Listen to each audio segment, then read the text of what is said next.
Donc voilà le placement, taille 38, de la robe boutonnée dos courte. Voilà ce que vous aurez dans votre kit si vous avez choisi l'option du kit coupé. Donc dans cette robe sans manches, on voit bien ici les deux demi-dos, puisque la robe est fermée dans le dos, les deux demi-dos bas, les poches, et là le devant, le bas, le haut. Et on voit tous les petits morceaux de parmenture pour l'encolure et les emmanchures. Donc on va reporter les pinces qui sont sur le patron. Donc ici ce sont les deux pinces du bas du devant. Il y aura également la pince des deux demi-dos et la pince des deux demi-dos bas qui correspondent. À noter qu'il n'y a pas de pince sur le demi devant. Il y en a simplement sur la partie du bas, comme on voit ici. Donc on va reporter les pinces qui sont portées sur le patron, ici et là, avec un point de craie, des épingles. Donc on est d'accord, on a 6 pinces. 2 sur le bas du devant et 4 pour les deux demi-dos. On peut préparer les pinces en les repassant ou simplement en écrasant à l'ongle. Donc on place bien la pointe de l'aiguille au début de la pince et on pique jusqu'au cran. La pince est épinglée, on va la piquer. On peut nouer les deux fils. Voilà, on a fait toutes nos pinces qu'on va pouvoir maintenant marquer au fer. Et ensuite, on pourra surfiler les contours.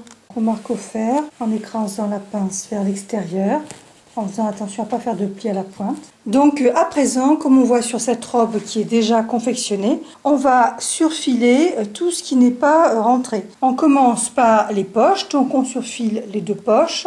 On va surfiler les empiècements de devant et de dos au niveau de la taille de chaque côté, côté haut, côté bas.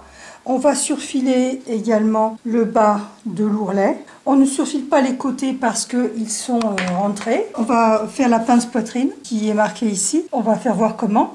Et on surfilera donc aussi toutes les parties basses de tous les empiècements, c'est-à-dire l'encolure devant et des deux demi-dos qu'on voit ici et les emmanchures.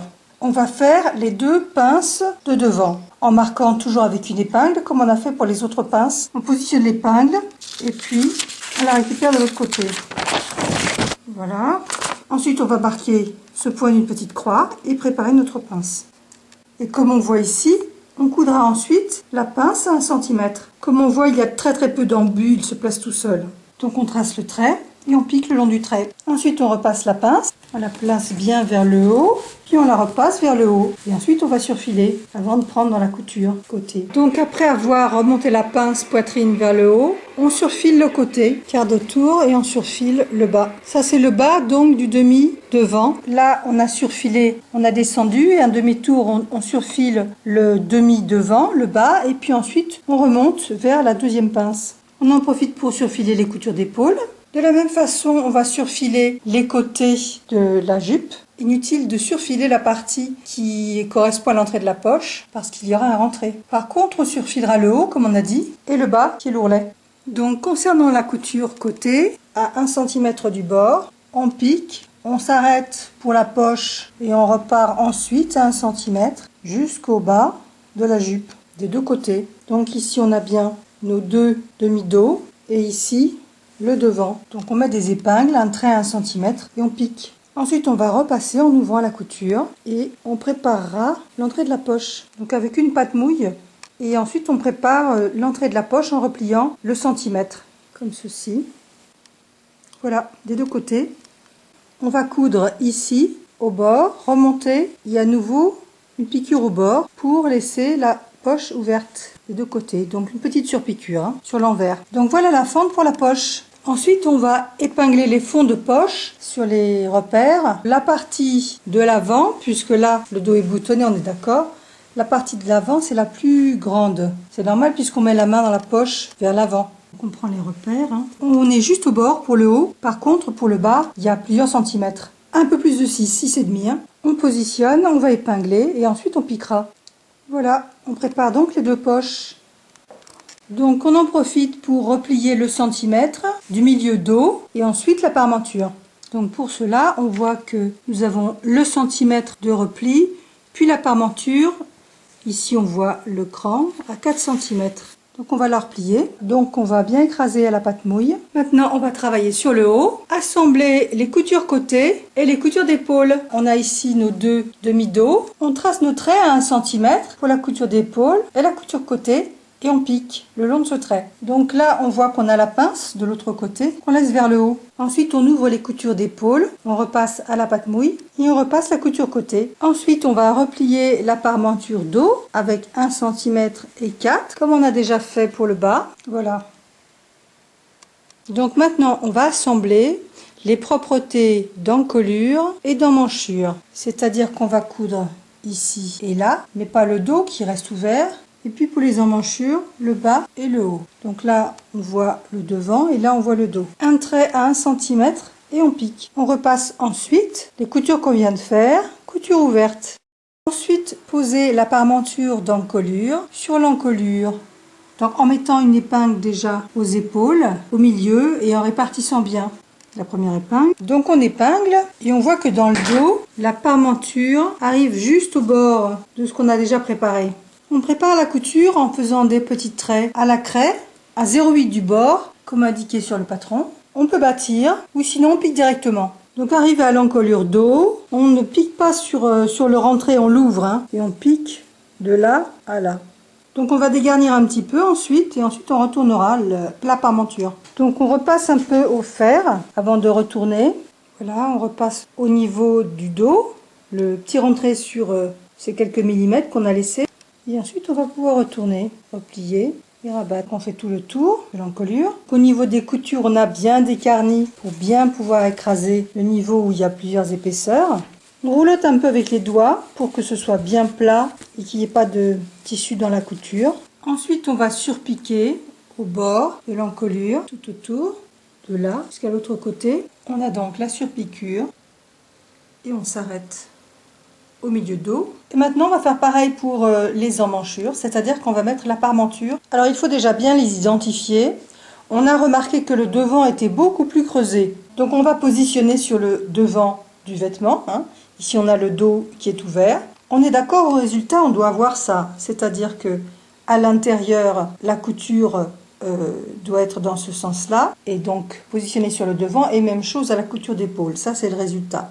Ce qui veut dire qu'on doit positionner notre tissu comme ça pour le monter. Donc on retourne et ici, on va épingler. Bien vérifier parce que si on part dans le mauvais sens, après il faut tout défaire. C'est une source de frustration. Donc quand on a mis notre première épingle, on va mettre la deuxième. Voilà.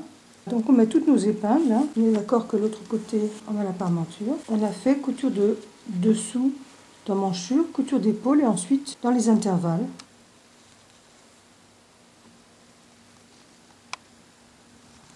Il n'y a pas à cranter, ça se place tout seul.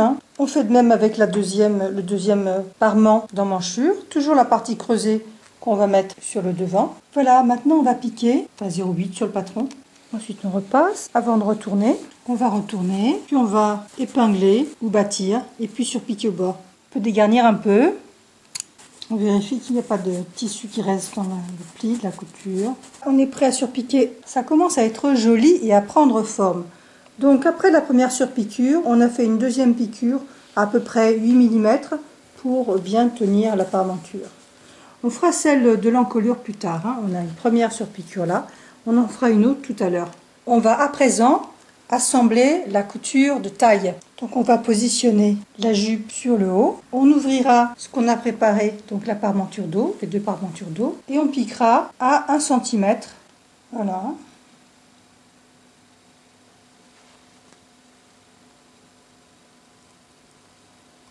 On assemble à 1 cm. On va maintenant ouvrir cette couture au fer. Pour ce tissu, utilisez une pâte mouille parce qu'il y a du polyester dedans. Donc là, on a la couture qu'on vient de faire. On repliera plus tard. On va déjà former l'angle du bas de l'ourlet. Donc, sur le patron, on a vu qu'on avait un ourlet de 4 cm. Donc, on va le marquer.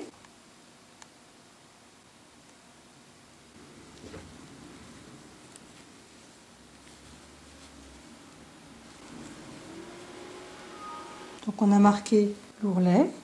Donc on peut soit piquer l'ourlet, soit le faire à la main. Ici on va le piquer. on va repasser l'ourlet à la pâte mouille et puis ensuite on reformera l'angle. Donc on refait l'angle en faisant attention à ne pas faire de bec et à ce que ça ne sorte pas. On a un bel angle droit et on repasse le tout. Quand on a bien ouvert la couture de taille, comme on voit là, ensuite on la repousse vers le haut et on repasse à la pâte mouille.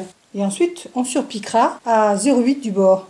Voilà, on surpique. Ensuite on va reformer la parmenture dos avec 1 cm de rentrée puis 4, comme pour viser dans le prolongement de ce qu'on avait déjà.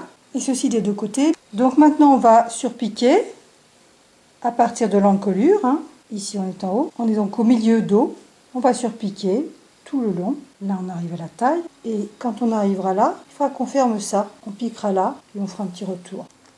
Voilà, on va très doucement par petits tronçons pour avoir une surpiqûre bien régulière. Donc ici on arrive en haut de l'encolure, on va coudre jusqu'au bout et faire un tout petit retour arrière pour repartir pour faire une surpiqûre pour bien maintenir la parmenture. Ce qu'on fera également ensuite, c'est qu'on surpiquera à l'intérieur de la piqûre pour bien tenir ces deux morceaux. On fera une piqûre sur la couture d'épaule. On a fait donc le petit retour à l'encolure. On va tourner à 90 degrés et on va surpiquer toujours par petits tronçons. Et attention, il faudra bien tourner le tissu à chaque fois pour bien situer régulièrement au bord de la première surpiqûre. Voilà, donc là on a tourné autour de l'encolure avec la surpiqûre qui est à peu près à 0,7 du bord. On arrive à nouveau au dos. Et on va faire, comme on a dit, redescendre en surpiquant sur ce bord-là. Voilà, on tourne. Donc on va faire une petite marche arrière pour remonter jusqu'au bord et on redescendra. On redescend. Voilà, donc comme pour l'autre côté, on est descendu jusqu'en bas. Là, c'est l'ourlet, puisqu'on voit l'ourlet ici.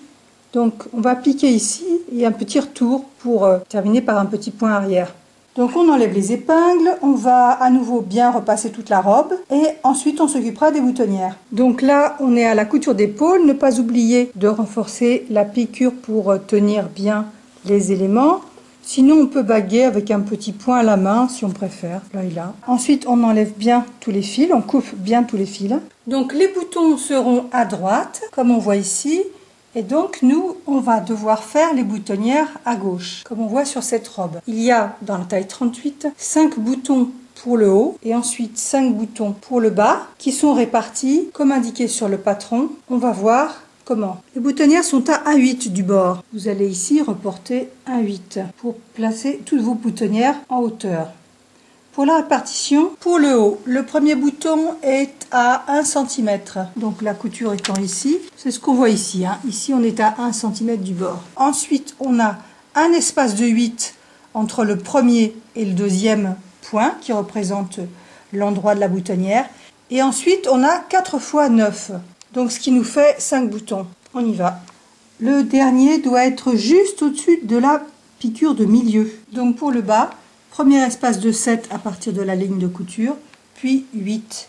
Donc encore 5 boutons pour le bas. 1, 2, 3, 4, 5.